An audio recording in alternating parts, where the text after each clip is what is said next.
80వ స్వాతంత్ర దినోత్సవ వేడుకలకు అమరావతి సిద్ధమవుతోంది. వేడుకలకు సంబంధించిన ఏర్పాట్లు దాదాపు పూర్తయ్యాయి. మరోవైపు స్వాతంత్ర దినోత్సవ వేడుకల్లో కీలకంగా నిలిచే పరేడ్ కోసం పోలీస్ దళాలు ప్రత్యేక శిక్షణ తీసుకుంటున్నాయి.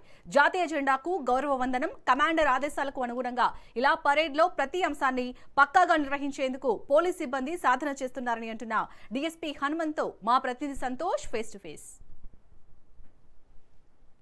80వ స్వతంత్ర వేడుకలు అయితే కనుక అమరావతి అంగరంగ వైభవంగా అయితే ముస్తాబవుతా ఉంది. ఇక రిపబ్లిక్ డే అనంతరం కూడా రెండోసారి ఇటు ఆగస్టు 15న అయితే కనుక ఈ యొక్క స్వతంత్ర దినోత్సవ వేడుకలకి అయితే కనుక ఈ యొక్క అమరావతి వేదిక అవుతున్నటువంటి నేపథ్యం కూడా కనబడుతోంది. దీనికి సంబంధించి ఎన్ని కంటిజెంట్స్, ఆర్మ్డ్ కంటిజెంట్స్, అన్ఆర్మ్డ్ కంటిజెంట్స్ ఎన్ని వస్తున్నారు, అదేవిధంగా ఇతర రాష్ట్రాల నుంచి ఏ కంటిజెంట్ వస్తుందన్న దానిపై అయితే కనుక వివరాలు అడిగి తెలుసుకునేందుకు మనతోటి అసిస్టెంట్ కమాండర్ డిఎస్పీ హనుమంత్ ఉన్నారు. వారితో కూడా మాట్లాడిద్దాం.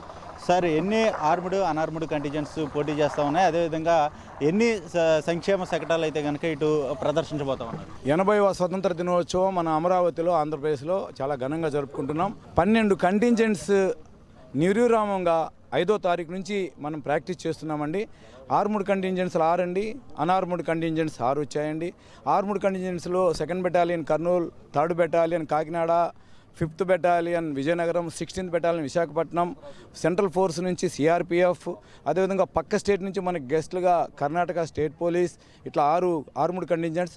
అన్ఆర్మ్డ్ కంటింజెంట్స్లో మనకు ఎన్సిసి గర్ల్స్, ఎన్సిసి బాయ్స్ అవి 2, అది కాకుండా social welfare schools, Bharat scouts and guides, youth red cross, అదేవిధంగా ఏపీ సైనిక్ వెల్ఫేర్ రిటైర్డ్ అయిన ఆర్మీ అధికారులు. వీళ్ళు 6 ఇటు 6. 5వ తారీఖు నుంచి రోజుకు 4 ప్రాక్టీసుల లెక్కన చాలా బాగా ప్రాక్టీస్ చేశారండి. ఈరోజు 9వ రోజు ఫుల్ డ్రెస్ రిహార్సల్స్కి మా గౌరవనీయ డీజీపీ వర్యులు ఈరోజు అటెండ్ అయ్యారండి. ప్రోగ్రామ్ చూశారు, చాలా బాగుందని, సారు పెరేడ్ చాలా బాగా చేస్తున్నారని చెప్పేసి వెళ్ళారండి. సీనియర్ అధికారులు చాలామంది వచ్చారు. అమరావతిలో స్పెషల్గా మనకు మంచి గ్రౌండ్ ఉండడం వల్ల మాకు ప్రాక్టీస్ ఇవ్వడానికి కూడా మాకు మంచి అవకాశం దొరికింది. చాలా బాగా చేస్తున్నారండి పెరేడ్స్ అయితేనేమి. అంటే రాష్ట్ర రాజధాని అమరావతిలో ఈ యొక్క జాతీయ పతాకాన్ని అయితే ఆవిష్కరిస్తున్నటువంటి నేపథ్యం, సీఎం చంద్రబాబు నాయుడుతో పాటు వివిఐపీలు అయితే హాజరవుతున్నటువంటి పరిస్థితి. అయితే ఇటు పార్కింగ్ సదుపాయాలు కావచ్చు, అదేవిధంగా ఏ విధంగా ఏర్పాట్లు చేశారు, ఈ యొక్క గ్యాలరీలు సైతం కూడా ఎవరెవరికి ఇటు కేటాయించబోతున్నారు? వాస్తవంగా చెప్పాలంటే అండి, గౌరవనీయ మన ఆంధ్రప్రదేశ్ ముఖ్యమంత్రి వర్యులు మొట్టమొదటిసారి ఇక్కడ ఫ్లాగ్ హాస్టింగ్ చేయడానికి వస్తున్నారండి. మనకి రిపబ్లిక్ డేలో మన గౌరవనీయ గవర్నర్ గారు మన పతాకం ఎగరేశారండి, మూవర్ణల జెండాని. అయితే ఈసారి ఫస్ట్ టైం మనకి అమరావతి హెడ్ క్వార్టర్స్లో మన గౌరవనీయ ముఖ్యమంత్రి వర్యులు మన పతాకాన్ని ఎగరేస్తున్నారండి, జాతీయ పతాకాన్ని. గ్యాలరీస్ చూడండి, అటుపక్క అఫీషియల్స్ అండి. అఫీషియల్స్ అంటే మన గౌరవనీయ జడ్జెస్, అదేవిధంగా ఐఏఎస్ ఆఫీసర్స్, అదేవిధంగా ఐపీఎస్ ఆఫీసర్స్. ఇంకో పక్కన వస్తే మన పొలిటికల్ లీడర్స్, అటుపక్కన వారి ఇక్కడ గౌరవనీయ ముఖ్యమంత్రి వర్యుల యొక్క ఉప ముఖ్యమంత్రి వర్యులకి, అదేవిధంగా సీఎంఓకి ప్రత్యేకమైనటువంటి గ్యాలరీస్ ఏర్పాటు చేయడం జరిగిందండి. బయట నుంచి వచ్చేటువంటి ఎవరైతే చూడడానికి వస్తున్నారో, ఈ రైతులైతేనేమి, ఈ చుట్టుపక్కల విలేజ్ల నుంచి వచ్చే వాళ్ళు కూడా గ్యాలరీలు ఏర్పాటు చేశారండి. ఎటు చూసినా కూడా వేల మంది వచ్చి ఈ పెరేడ్, ఈ స్వతంత్ర దినోత్సవ వేడుకల్ని చూడడానికి రావడానికి కావాల్సినంత మనకు బోల్డ్ అంత అవకాశం ఉందండి. ఇక్కడ అవకాశం తగ్గట్టుగా గ్యాలరీలు ఏర్పాటు చేసి చైర్స్ అరేంజ్ చేశారు. అదేవిధంగా వచ్చేవారికి వెహికల్స్ పెట్టుకోవడానికి కూడా కొన్ని ఎకరాల స్థలాన్ని ఆల్రెడీ ప్రిపేర్ చేసి పెట్టుకున్నారండి. ఎలాంటి ఇబ్బంది లేదు.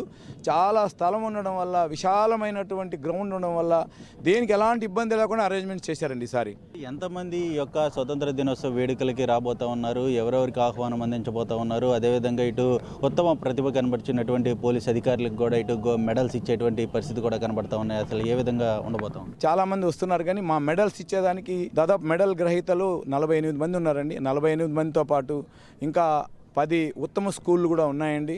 వాటిలన్నీ కూడా మన గౌరవనీయ ముఖ్యమంత్రి వారిలో చేతుల మీదుగానే అవార్డ్స్ ఇవ్వడం జరుగుతుందండి, ట్రోఫీస్ ఇస్తారు. ఇంకా మా best కంటింజెంట్స్కి ఆర్మ్డ్లో 1st, 2nd, అన్ఆర్మ్డ్లో 1st, 2nd కూడా ఇవ్వడం జరుగుతుందండి. ఎవరెవరిని పిలుస్తున్నారనేది మా గవర్నమెంట్ జిఐడి వాళ్ళు చూసుకుంటారండి, మాకు సంబంధం లేదు అది. ఇది మొత్తంగా ఈ యొక్క రాష్ట్ర రాజధాని అమరావతి ప్రాంతంలో జరిగేటువంటి జాతీయ త్రివర్ణ పథకాన్ని ఆవిష్కరించేందుకు సీఎం చంద్రబాబు నాయుడు మొట్టమొదటిసారిగా వస్తున్నటువంటి నేపథ్యంలోనే ఇక అంగరంగ వైభవంగా అయితే కనుక ఈ యొక్క పెరేడ్స్ అదేవిధంగా గ్రౌండ్ అనేది కూడా సిద్ధం చేస్తున్నటువంటి పరిస్థితులు, ఇప్పటికే రిహార్సల్స్ అనేది కూడా పూర్తి చేయడం జరుగుతోంది. ఇక మొత్తంగా అయితే కనుక రాజధాని రైతులు కావచ్చు, అదేవిధంగా విఐపీలు వివిఐపీలు వస్తున్నటువంటి నేపథ్యంలోనే పార్కింగ్కి ఎలాంటి అసౌకర్యాలు కలగకుండా కూడా ఇటు పార్కింగ్ సదుపాయాలు, అదేవిధంగా వారికి ప్రత్యేకమైనటువంటి గ్యాలరీలు సైతం కూడా ఏర్పాటు చేయడం జరుగుతోంది. ఇక ఆర్ముడ్ అనార్ముడ్తో పాటు ప్రత్యేక ఆకర్షణగా అయితే కనుక కర్ణాటక రాష్ట్రం నుంచి వచ్చినటువంటి ఆర్ముడ్ కంటింజెంట్ అనేది కూడా ఈ యొక్క పెరేడ్లో అయితే పాల్గొంటున్నటువంటి పరిస్థితి కూడా నెలకొన్నట్టు తెలుస్తోంది. వీడియో జర్నలిస్ట్ సాయితో సంతోష్, రాజ్ న్యూస్, అమరావతి నుంచి.